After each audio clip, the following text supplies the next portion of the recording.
They grip hands tightly, faces slick with sweat, as a single cry echoes, a newborn baby. The doctor holds up the infant. It's a healthy boy. Sienna whispers through tears, "Our son." Sophia glances at their husband beside them, then back at her sister. Whose child is he really? In a world where they share everything, including a body, how can they unravel the mystery of paternity without tearing their unbreakable bond apart? In the bustling city of Seattle, Sienna and Sophia Grant were born as dicephalic, conjoined twins, sharing a single lower body from the waist down, but with separate torsos, arms, hearts, and minds. From infancy, they moved as one, their parents teaching them to coordinate every step, every turn. Sienna, the outgoing one with bold ideas and a quick laugh. Sophia, the thoughtful artist with a gentle spirit. Together, they were unbreakable, turning stares into strength. Growing up, doctors debated separation, but the risks were catastrophic. Shared organs, fused spine. They're healthier together. Specialists concluded. The sisters agreed, embracing their bond as a gift. "We have two brains, two hearts, double the life," Sienna would joke. But as young women, love loomed like an unsolved puzzle. Who would want half a partner? Sophia whispered one night. Sienna squeezed her hand. "Someone who sees all of us." Their lives changed when they met two brothers, Ethan and Lucas, at a charity art gala. Ethan, a driven architect. Lucas, a soft-spoken musician. Sparks flew in unexpected ways. The charity art gala was crowded with Seattle's elite. Chandeliers glittering. Champagne flowing. Voices rising in polite laughter. Sienna and Sophia moved through the room with practiced ease, their custom dress blending two bodices into one flowing skirt, turning heads without apology. They had come to support the center's youth art program, not to be the spectacle. Ethan and Lucas Harper noticed them immediately. Ethan, the architect with sharp eyes and a quiet intensity, was drawn to Sienna's bold brushstrokes on the displayed canvas. Lucas, the musician with gentle hands and a soft smile, couldn't look away from Sophia's delicate watercolor landscapes. Ethan approached first. "Your work is fearless," he said to Sienna, nodding at the painting. No hesitation. Sienna tilted her head. Life's too short for hesitation. Lucas stepped beside his brother, eyes on Sophia. "Your pieces feel peaceful, like they're breathing." Sophia smiled shyly. "They're how I rest when the world gets loud." The four talked for an hour. Art, dreams, the city's hidden corners. No awkward questions about their body.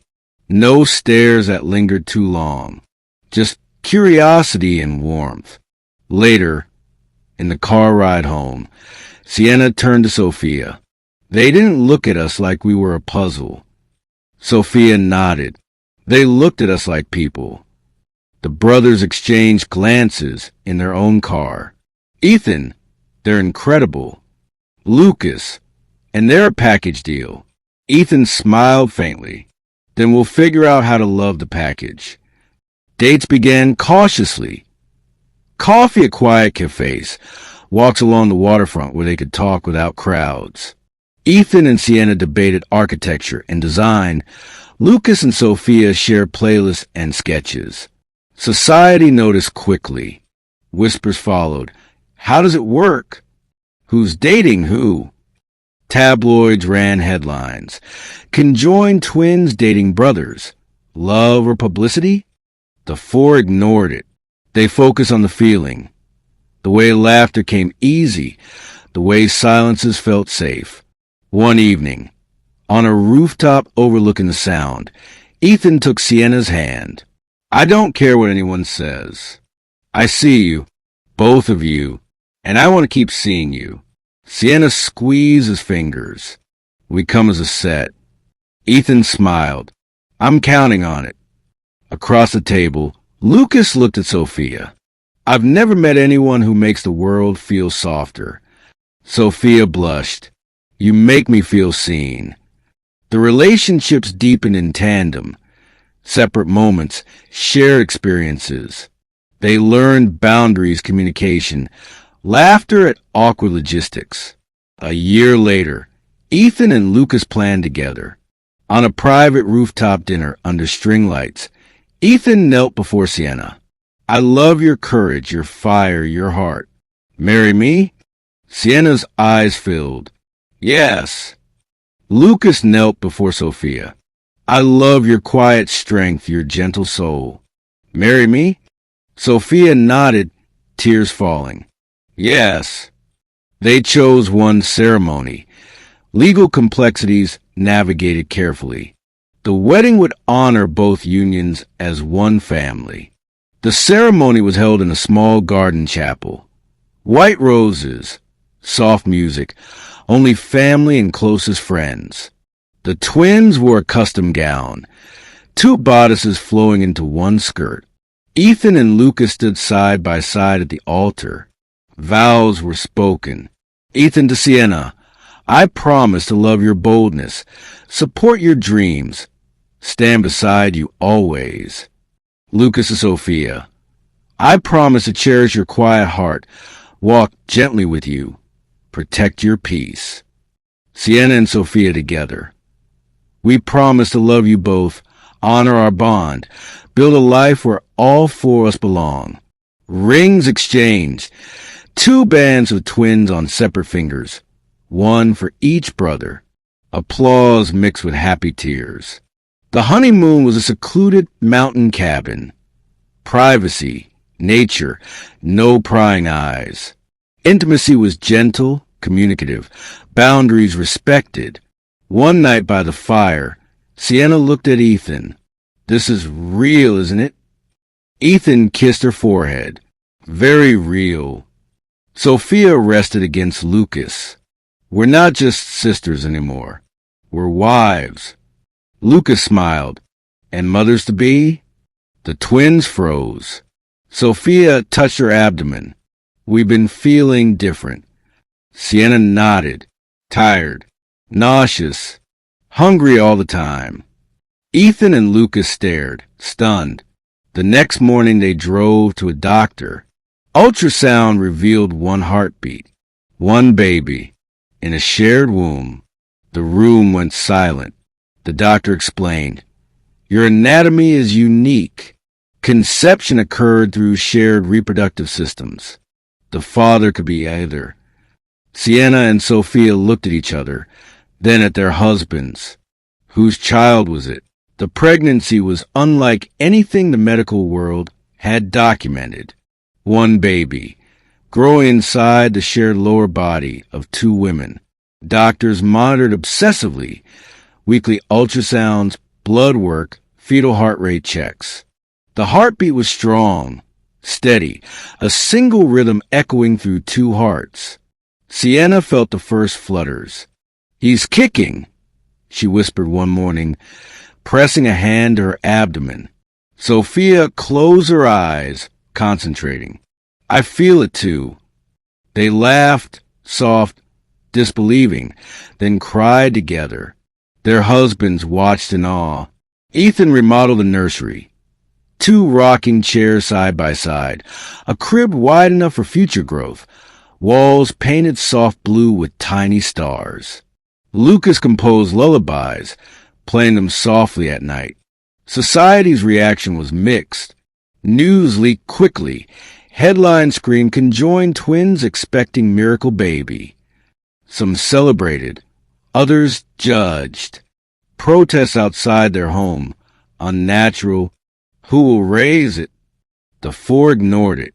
They focused inward, on the life growing, on the love holding them together. One evening, lying in bed, Sienna looked at Sophia. What if it's Ethan's? Will you feel left out? Sophia shook her head. He's ours. All of ours. Sienna nodded. And if it's Lucas's? Sophia smiled. Still ours. They held hands, the baby kicking between them. Doubt crept in quietly. Ethan and Lucas never voiced it, but small moments betrayed them. Ethan would stare at the ultrasound photo longer than necessary. Lucas would ask, almost casually, "Do you think he has my nose?" The sisters noticed. One night, after the men were asleep, Sienna whispered to Sophia, "They're wondering." Sophia sighed. "I know. I see it in their eyes." Sienna's voice cracked. "What if knowing changes everything?" Sophia squeezed her hand. "It won't. We won't let it." But the question lingered, unspoken yet heavy. The media storm intensified. Tabloids ran wild. Whose baby is it? Conjoined twins faced paternity crisis. Photographers camped outside their building. Strangers shouted questions on the street. Inside, the pressure mounted. Ethan snapped one evening after a particularly vicious article. "Why won't they leave us alone?" Lucas tried to calm him. "It's noise. It doesn't touch us." But it did. Sienna and Sophia felt the strain most. Their bodies, already shared, now carried the weight of public scrutiny. One afternoon, Sophia broke down. "I hate this. They act like we're a freak show." Sienna hugged her tightly. "We're not. We're just us. And this baby is loved. That's what matters." They decided no more interviews, no more hiding. They would live their truth quietly. Labor came early, unexpected, intense. Shared pain doubled the experience.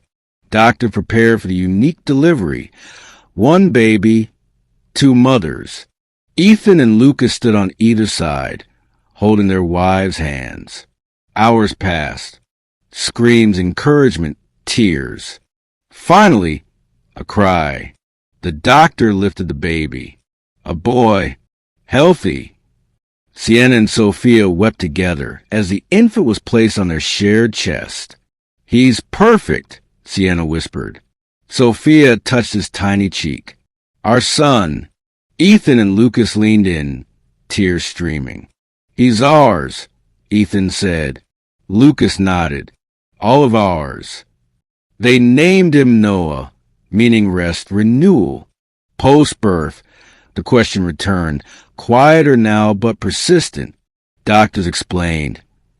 DNA testing is complicated. Shared blood supply, shared womb. Results may show mixed markers. They chose not to test. One evening, the four sat together on the couch, Noah sleeping between them. Ethan looked at the baby, then at his wives. "Does it matter?" Sienna shook her head. "Not to me." Sophia smiled. "Not to me either." Lucas rested his hand on Noah's tiny chest. "He's got our love. That's enough."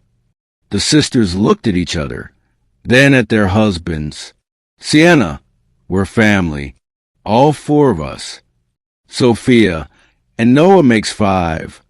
They sat in silence, watching their son breathe. Proof that love, even in its most unconventional form, could create miracles. Labor arrived on a quiet winter morning. Unexpected, fierce, shared in every way. The hospital had prepared a special suite. 2 beds side by side, monitors for 2 mothers, a team of specialists ready for the unprecedented. Sienna and Sophia gripped each other's hands as contractions rolled through their shared lower body. Pain doubled, but so did strength. Ethan stood by Sienna, Lucas by Sophia, both men pale, whispering encouragement. Hours blurred. Doctors monitored closely. "Baby's heart rate is strong," one said. "You're doing beautifully." Sienna gritted her teeth. "We're doing this together." Sophia nodded through sweat-soaked hair. "Always." Finally, a cry that pierced the room. The doctor lifted the infant carefully. A boy. Healthy. Perfect. The baby was placed gently on their shared chest. Both sisters felt his warmth, his tiny heartbeat against theirs. Sienna touched his cheek. He's here. Sophia kissed his forehead. Our son. Ethan and Lucas leaned in, tears streaming. Ethan whispered, He's ours. Lucas nodded. All of ours. They named him Noah, meaning rest after the storm, renewal after the unknown. The question returned quietly in the days after birth. Doctors explained the complexity. Shared blood supply, shared womb, mixed DNA markers. A paternity test would show contributions from both men. Impossible to separate cleanly. They chose not to pursue it. One evening, the four adults sat together on the living room couch, Noah sleeping in a bassinet beside them. Ethan looked at the baby, then at Sienna and Sophia. Does it matter to anyone here whose genes he carries? Sienna shook her head. Not to me. He's ours. Sophia smiled softly. He has your eyes, Ethan, and Lucas's nose, and our stubbornness. Lucas laughed quietly. Then he's got the best of all four of us. Ethan reached across and took both sisters' hands. We're his parents. All of us. That's enough. Sophia rested her head on Lucas's shoulder. More than enough. The paternity puzzle faded, not solved but dissolved. Love, they discovered, didn't need a single origin. Years passed gently. Noah grew into a bright, curious boy. Dark hair, quick smile, endless questions. Why do I have two moms and two dads? He asked one day. Sienna knelt to his level. Because we're a little different, sweetheart. Your moms are connected. Always have been. And we all love you so much we decided to be one big family. Noah thought for a moment. So I get double hugs? Sophia laughed. Triple. Quadruple. He grinned. Lucky me. The family lived openly but quietly, homeschooling at first, then a small private school that embraced their uniqueness. Society's judgment softened over time. Documentaries, interviews, and books turned their story from scandal to inspiration. Ethan designed accessible playgrounds. Lucas wrote children's songs about belonging. Sienna and Sophia ran a foundation supporting families with rare conditions, sharing their journey, offering hope. Noah thrived, never ashamed of his family. My moms are superheroes, he told classmates, and my dads are their sidekicks. On Noah's 10th birthday, the four adults stood on their rooftop terrace overlooking the city.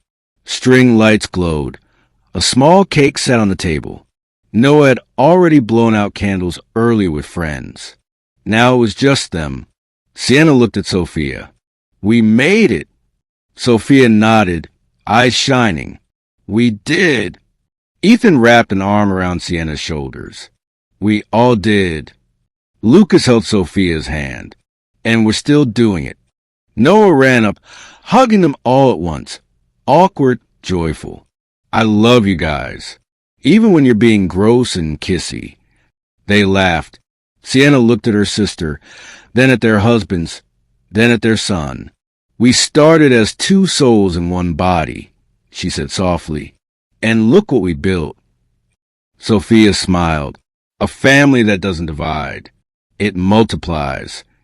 The city sparkled below. Endless lights, endless lives. Noah ran up, hugging them all at once. Awkward, joyful. I love you guys. Even when you're being gross and kissy. They laughed. Sienna looked at her sister, then at their husbands, then at their son. We started as two souls in one body, she said softly. And look what we built. Sophia smiled. A family that doesn't divide. It multiplies. The city sparkled below. Endless lights, endless lives. But up here, under the stars, their bond remained unbreakable. Love, they had learned, doesn't always follow the rules. Sometimes it writes its own,